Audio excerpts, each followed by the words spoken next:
Hello, magandang araw sa inyo mga friend.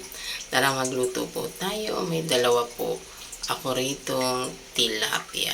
Ayan. Ang katamtaman lang po ang laki ng ating tilapia. At ito ay hiniwaan ko na rin po.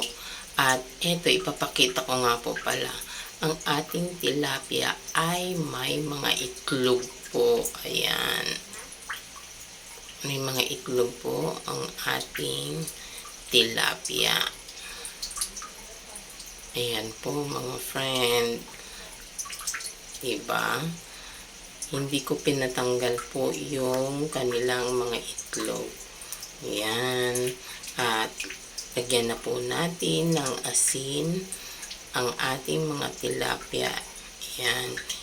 Pati po yung loob ay lagyan din po natin. Ayan, para magkaroon po ng lasa.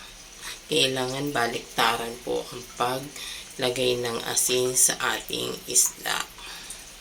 At painitin na rin po natin ang ating kawali. Ayan, maglagay na po tayo ng sapat na dami ng mantika sa ating kawali. At ayan, para malaman po natin ay maglagay po tayo ng kaunting asin sa ating mantika para malaman natin kung ito ay mainit na po. At inilagay na rin po natin yung ating isda, ang ating tilapia.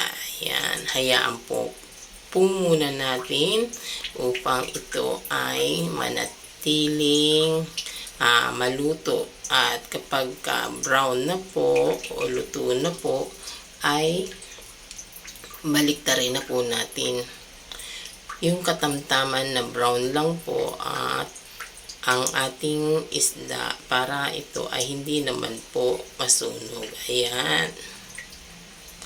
Alam nyo, masarap po yung ganitong pagkakaprito ng tilapia kasi malutong po siya. At ayan, hanguin na po natin at isunod na rin po natin ang isa pa po nating tilapia. Isa-isa lang po ang paglalagay ko ng tilapia kasi maliit lang po yung ating kawali. Para hindi naman po ano yung pagpiprito natin, yung diba pagkasiksikan, nawawala na po yung sapat na init. Kaya kailangan itatantyahin din po natin. Ayan. At tingnan na po natin kung ito ay brown na rin. Ayan. Pareho na pong brown yung kanilang bawat bahagi. At isarado na po natin ang ating apoy sa kalan at hanguin na po natin ang ating tilapia. At para naman po may gulay ay naglalagay po ako sa sinaing ng okra. Ayan, para hindi na po natin ilalaga.